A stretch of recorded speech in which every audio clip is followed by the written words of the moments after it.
Inducción magnética. Aquí vamos a comenzar esta parte de inducción magnética a partir de la consulta suya del experimento de Ørsted.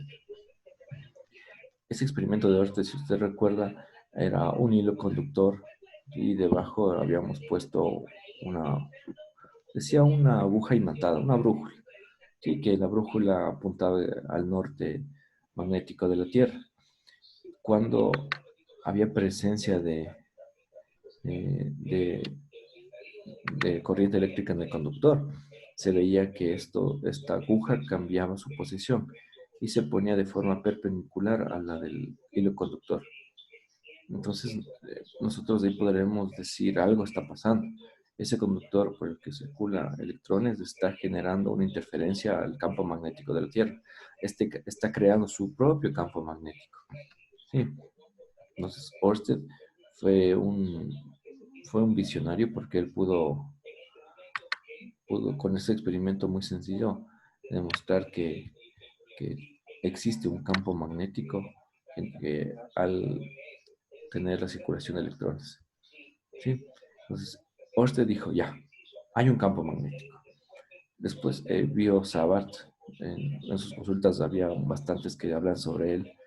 Él propuso poner fórmulas, ya ver qué forma tenía el campo magnético, las líneas de campo magnético.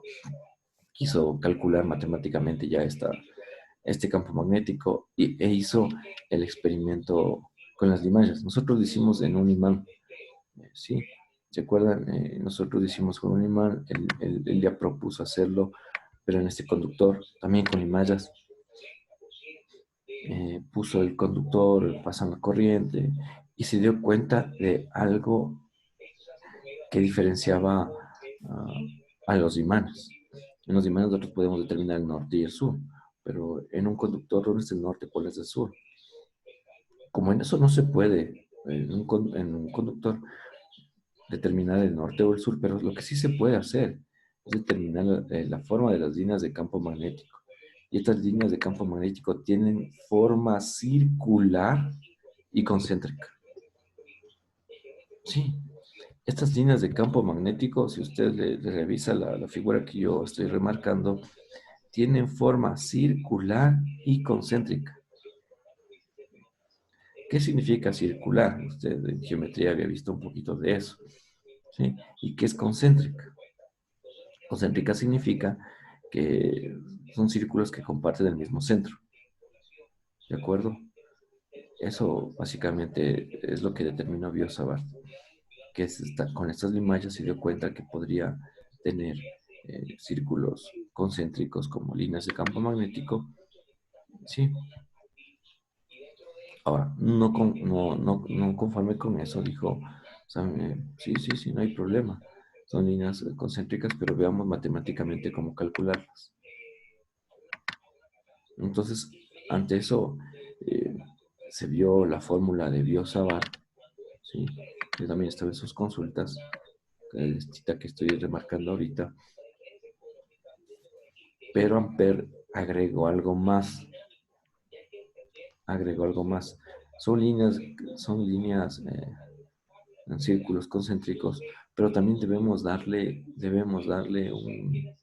una dirección a esto. Para darle la dirección a las líneas de campo magnético, eh, lo que tenemos que hacer es usar la regla de la mano derecha. Aquí solo va a haber reglas de la mano, solo puede haber derecha. Sí, el pulgar debe apuntar a la dirección de la corriente eléctrica y los otros cuatro dedos me darán la dirección de sus círculos concéntricos.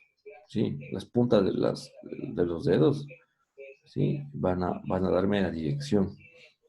Sí, sí, son círculos de fuera hacia adentro o de adentro hacia afuera. ¿Sí? Vamos a analizar un poquito esta ley de la mano derecha. Eh, en este gráfico de acá atrás,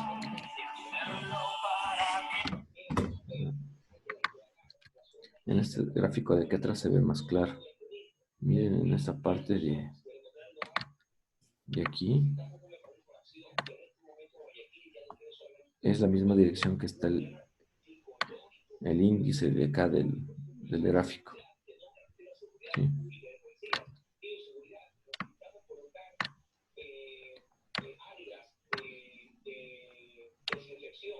Listo. Si se dan cuenta que debe coincidir, la corriente se está yendo hacia arriba. Nosotros con nuestra mano es como que abrazáramos al conductor. Entonces, los dedos, los puntas de los dedos, medirá la dirección de nuestros círculos.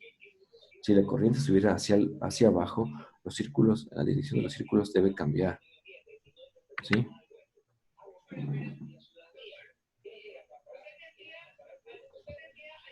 Eh, Me dice usuario, hola profe, perdón, llegué demacrado tarde. ¿Va a subir a Sebin? Sí, esto va a ser, está grabado, está siendo grabado y después vamos a subir a YouTube y el enlace le voy a poner en Sebin. Sí, voy a poner en Sebin. Alguien levantó la mano, déjame revisar. Eh, ya alguien levantó la mano. Bueno, ya han bajado la mano. A ver, entonces, si la corriente fuese para abajo, ustedes pueden hacer el mismo ejercicio, como que el pulgar apunta hacia abajo. Quiere decir que la dirección de los círculos concéntricos va a cambiar. ¿Sí? Entonces, eso también, eso determina amperes.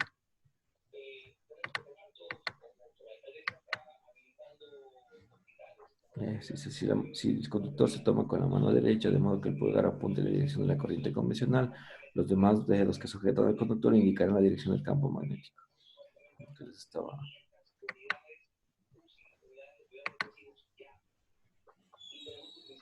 Ay, deja de ser estúpido. Dice, y si Andy Joaquín dice, y si utiliza la mano izquierda no funciona. Aquí, eh, para determinar la dirección de este campo magnético, solo si usamos la mano derecha. No hay posibilidad. Solo cuando son cargas puntuales, usamos positiva, derecha, negativa, izquierda, pero cuando estamos haciendo ya la corriente eléctrica, solo podemos usar la mano izquierda. ¿Sí? Es inducción magnética o densidad de flujo a una distancia perpendicular de un conductor largo y recto que circula en la corriente I, como demuestra en la figura anterior. Se puede calcular a partir de, pues analicemos qué cantidades tenemos ahí. Esta I que estoy señalando es la intensidad. ¿Sí? Esta R es la distancia perpendicular al conductor. ¿Sí? Y 2pi que está aquí es una constante. ¿Sí? Es una constante. O sea, no tenemos que ponernos a analizar mucho porque la demostración de esto sí nos lleva un poquito más de matemáticas más pesaditas. Entonces, lo que nos faltaría analizar es la U, o esa mu, que viene despuesito. Entonces, ya. La U es la permeabilidad del medio que rodea al conductor. En los casos del vacío y en el aire, los medios ya están determinados.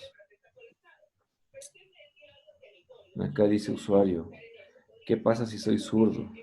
Yo no sé si siendo zurdo cambia la definición de derecho e izquierdo. ¿Sí? Si debes usar la derecha. Así no importa si eres zurdo. Ya. La U es la probabilidad del medio que nos rodea el conductor. En casos para el vacío o en el aire tenemos que usar una probabilidad establecida. Así como constante, esa permeabilidad será 4pi por 10 a la menos 7 teslas metros sobre amperio. ¿Sí? Dice, para utilizar en la ecuación del flujo, o la densidad de flujo magnético, tenemos que usar la corriente en amperios. ¿Sí?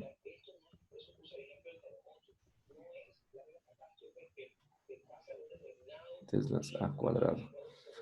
Sería de revisar esa permeabilidad.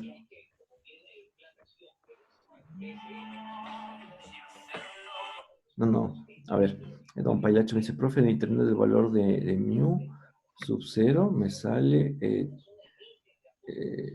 A al cuadrado. A ver, sería de revisarle. Ya le voy a revisar si es amperio al cuadrado o no es amperio al cuadrado, pero la unidad de medida la tenemos que revisar. Pero yo, según me acuerdo, no. Ya le revisamos. Sabri me dice, buenos días, la R se calcula de igual manera como calculábamos el área perpendicular. No, aquí no necesitas calcular eh, eh, el área.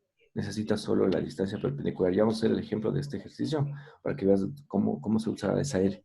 ¿Cómo se usa esa R? ¿Sí? Ya. Entonces, con eso vamos al ejercicio.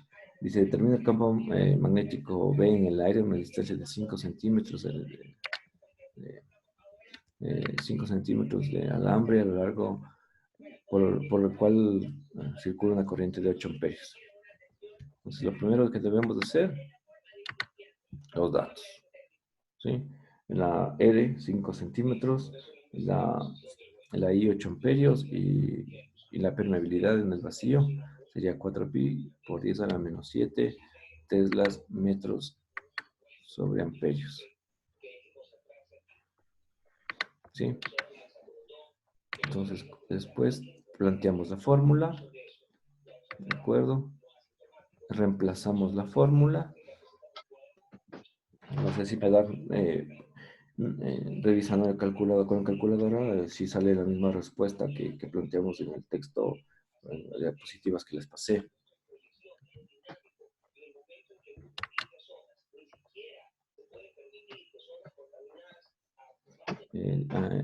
Juan Pailacha me dice que sí sale. Ana Almeida dice que sale exacto. Dylan Morales sí sale. Sí, sí, sí sale. Aquí, cuidado, cuidado, cuidado. Estos centímetros acá los transformamos en metros. ¿Sí? Y aquí no hay que calcular áreas. No hay que calcular áreas. ¿Sí? Profe, no entendí. Quedó pendiente esa R. ¿Por qué R? Aquí está. El gráfico que presento ahorita es más directo. Sí, voy a marcar ese punto L. Voy a marcar ese punto L.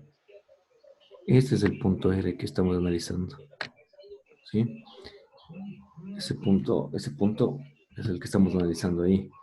Y R vendría a ser la distancia entre ese punto y el conductor. Eso sería R. ¿Sí? Entonces tú puedes hacer que ese punto que queremos analizar se aleje más del conductor o se acerque más al conductor. ¿Sí? Entre la distancia sea menor, el campo magnético va a aumentar porque está inversamente proporcional. ¿Sí? O viceversa. Entonces no sé si hay preguntas ahí. En el chat pueden... Y ahí también se puede ver cómo están las líneas de campo magnético, esos círculos concéntricos, y también se puede ver la dirección. ¿Sí? Estamos con 43 participantes. No sé si hay dudas de los que están conectados y los que están viendo lo que estoy realizando. A ver. Michael Rosario me dice que sí sale. Sí, espero que no me haya equivocado en esto. A ver, chévere. Entonces seguimos. Cualquier duda me la hacen llegar y yo la reviso aquí.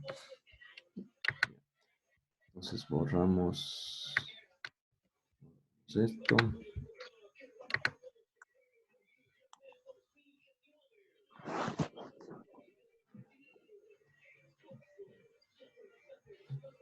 A ver, don Morales dice, le hice una pregunta. El punto es un determinado, a ver, es en un determinado lugar del campo o en el infinito. Debe estar en un punto determinado, una distancia determinada, cerca del conductor. ¿Sí?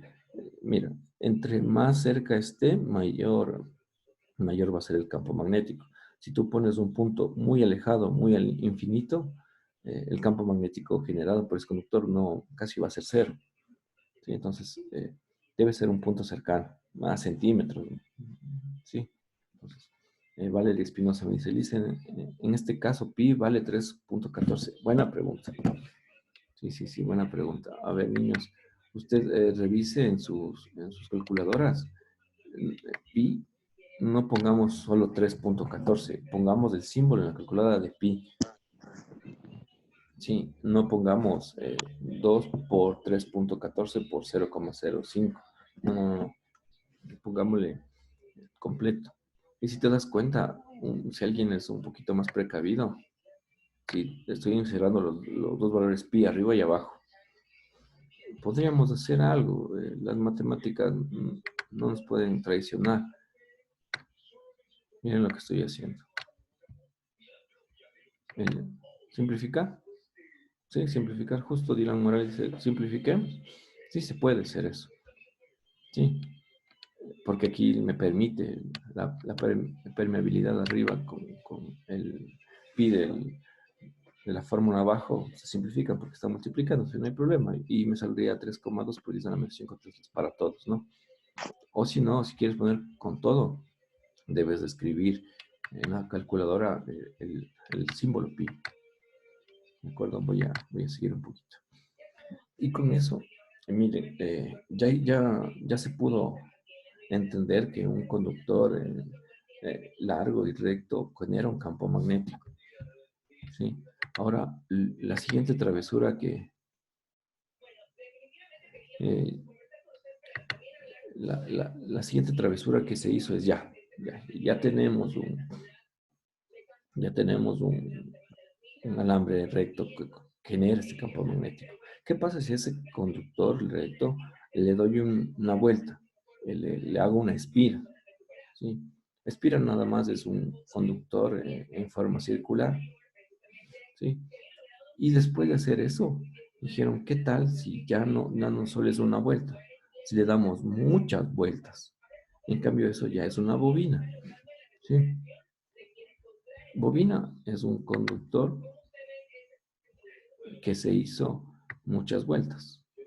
En cambio, espira es un conductor en el cual hicimos una sola vueltita. Para entender mejor, he puesto estos dos gráficos. Sí, en el del Espira se dan cuenta que solo logró hacer una vuelta y se acabó.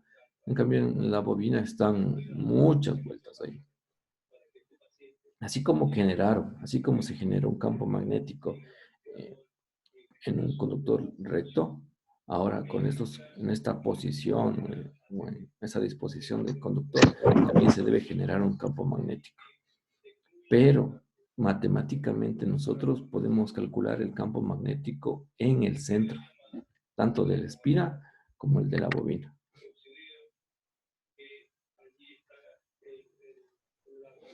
Dice, a ver, Sabrina dice, listen, disculpe, en la anterior diapositiva, el micro siempre va a tener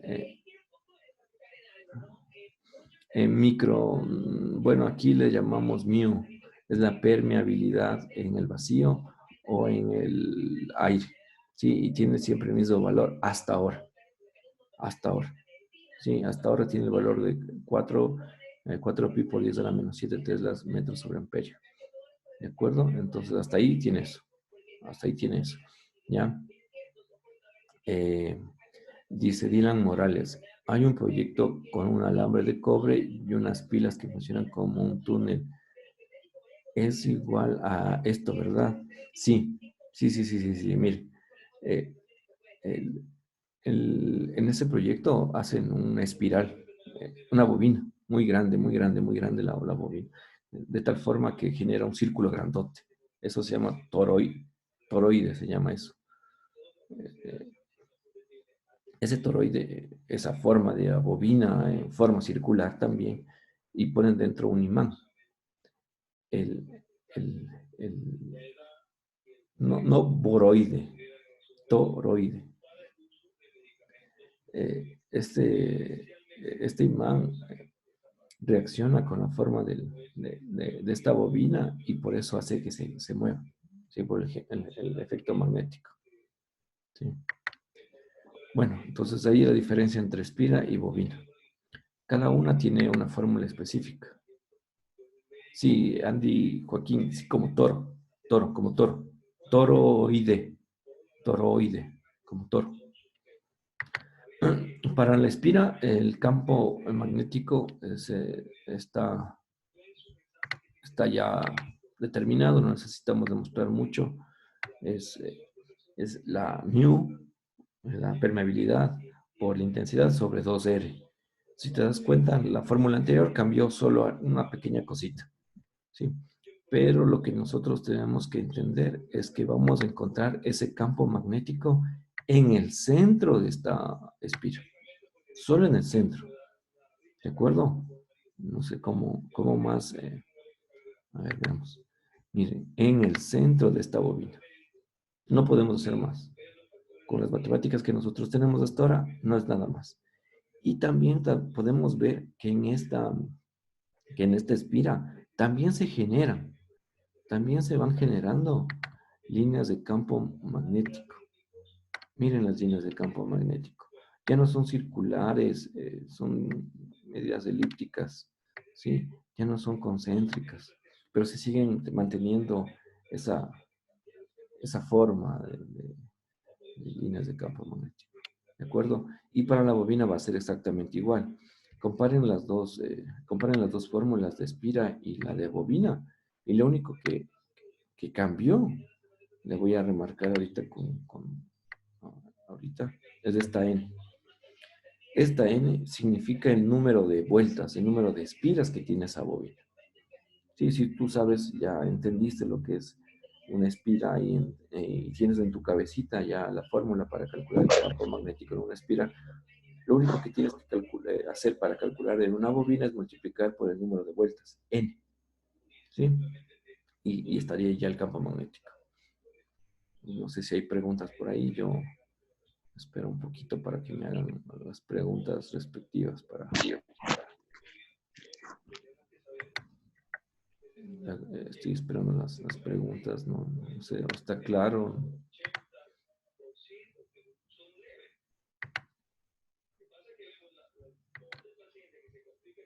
Sí, no creo que hay mayor problema. Hasta ahí lo que hicieron es, ya un conductor largo y recto se tuvo la presencia del campo magnético. Ese conductor se dio una vuelta y se llamó espira. En esa espira eh, se tiene ya eh, un campo magnético con una espira. Si esa espira ya no se le da una vuelta, se le da más de una vuelta, ya se llama bobina. Entonces, ahí también tenemos un campo magnético. Don Dylan Morales dice, a partir de 2 vueltas ya cuenta como bobina. Sí, sí. Mm, no creo que sea tan eficiente una bobina de 2 vueltas, pero sí, sería una bobina.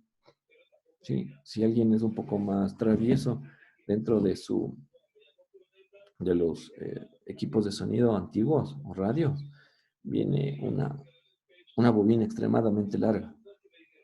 Sí, ese es el sintonizador. Esa es unos miles de vueltas tendría ese sintonizador. Bueno, seguimos. Ya. Ahora ya le dimos al conductor muchas vueltas. Dentro del conductor había, a ver, dentro de esta bobina, si le revisan, a ver, de esta bobina de aquí que voy a marcar, dentro, en el centro de esa bobina estaba aire, no había nada más. Por eso la permeabilidad que nosotros teníamos era 4pi por 10 a la menos 7. Sí, teníamos aire. Pero la siguiente travesura que se les ocurrió es cambiar esa permeabilidad. ¿Sí? Vamos a cambiar esa permeabilidad para ver qué sucede. Sí, nos queda 10 minutos. Para cambiar esa permeabilidad se puso otro elemento en la mitad. ¿Cómo se cuentan las vueltas en una bobina? Si no es mucha, con paciencia, se puede contar, no hay fórmula, no hay nada. No nos interesa mucho el número de vueltas. Ya. Y la última travesura que se hizo es esta bobina. se le puso, en el centro se cambió la permeabilidad. ¿Se acuerdan la figura anterior de la anterior diapositiva a la actual, la que estoy marcando? Se dan cuenta que en el centro ya no está aire, más bien ya está otro elemento en el centro. Eso significa que hemos cambiado la permeabilidad. Entonces, al cambiar la permeabilidad, también cambió el nombre. Ahora ya se llama solenoide. Dice que consiste en un devanado de muchas vueltas de alambre enrolladas de forma helicoidal, como se muestra en la figura.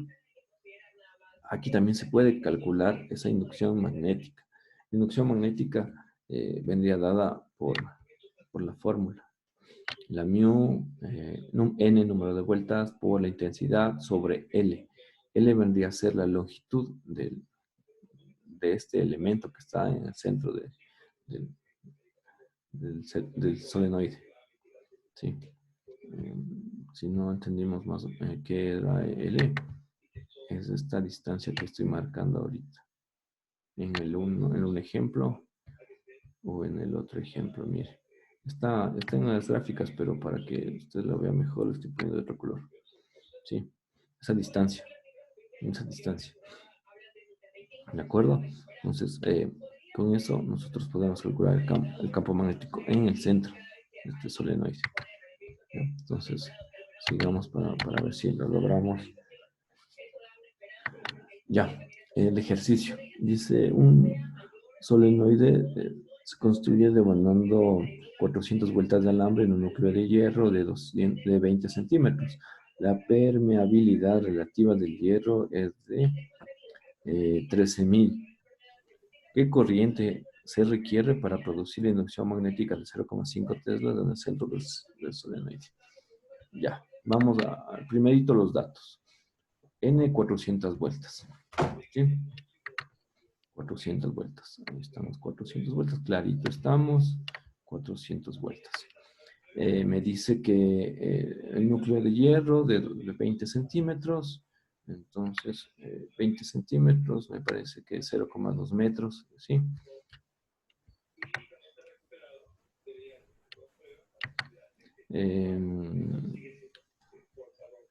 La permeabilidad me dice que es 13.000, eso voy a escribir después. Bueno, aquí está la permeabilidad relativa, también me dice qué corriente debe producir.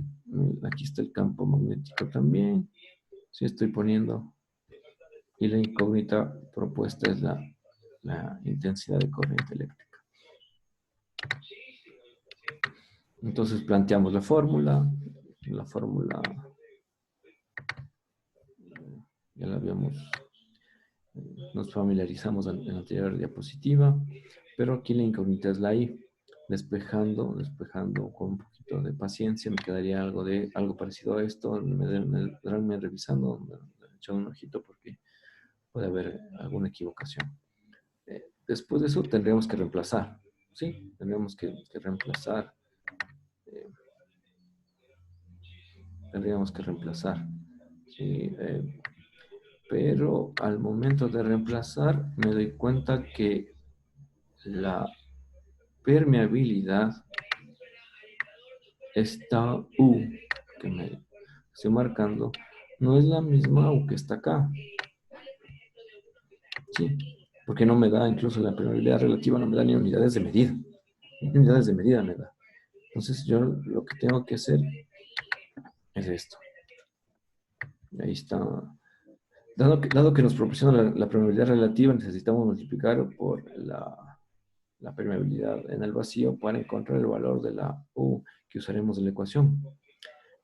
Ya, mire, hay que tener en cuenta también esta ecuación de aquí. La permeabilidad relativa no es nada más que la permeabilidad que debo usar en la ecuación sobre la permeabilidad en el vacío. ¿Sí?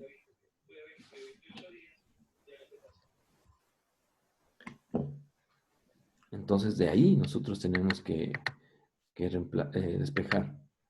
Entonces, yo hago un poquito de matemática. La permeabilidad es igual a la permeabilidad relativa por la del vacío. Yo tendría que multiplicar esto y me quedaría, creo que alrededor de 52 pi por 10 a la menos 4. No sé si me dan revisando esa multiplicación. ¿Sí? Con eso yo tendría que a reemplazar. Con eso yo tendría que reemplazar en la ecuación ya despejada y plantearme la respuesta.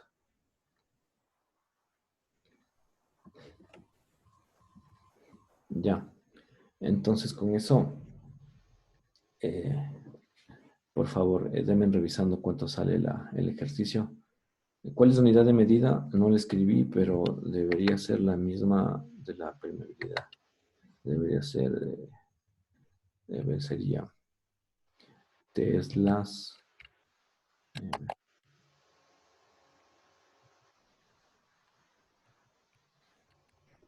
eh, Dicen que no le salió lo mismo. A ver, alguien más confirme cuánto le salió.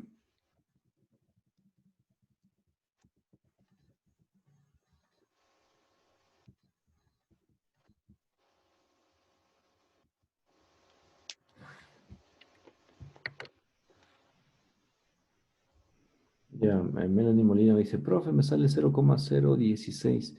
Eh, Ahora multipliquen, me sale, a ver, verás que dice 13.000 por 4pi por 10 a la menos 7.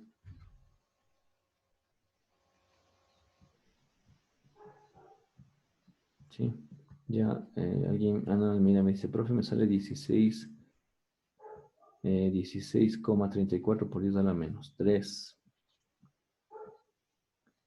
Michael me dice, a mí me sale igual.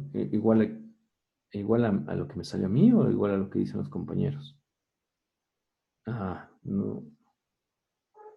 A ver, don Michael dice, profe, me sale 0,01633. Ya, veamos, hasta ahí ya. Ahora pongan en su calculadora 52, en su calculadora pongan 52 pi por 10 a la menos 4, enter.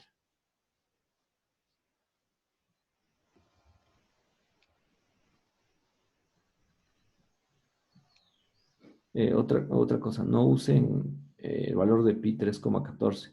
Utilicen el símbolo pi de su calculadora. Si le dan el chance ahí.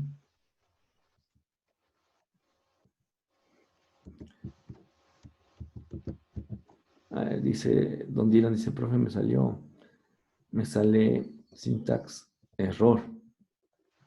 Ya. Eh, Pongan 13.000 por 4 por 10 a la menos 7 pi.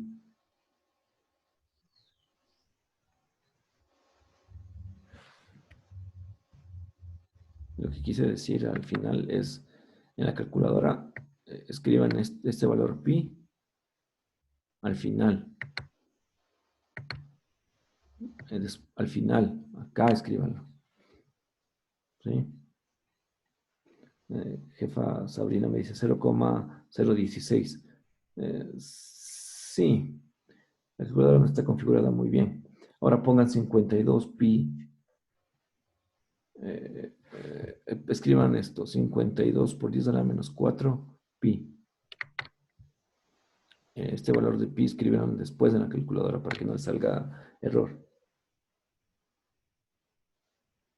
Sí, y díganme si les sale lo mismo que 0,01633 y muchas cosas más. Sí, ahí sí sale. Lo que yo, sí, sale lo mismo, sino que yo no estoy con calculadora en la mano, entonces yo usé matemáticas y 13.000 por 4 es 52.000 y 52.000 es 52 por 10 a la 3 y hice operación con las bases 10 y me salió 52 pi por 10 a la menos 4. Ahora eso ingresen eso en la fórmula. No ingresen 0,016 y todo eso. Ingresen 52 pi por 10 a la menos 4.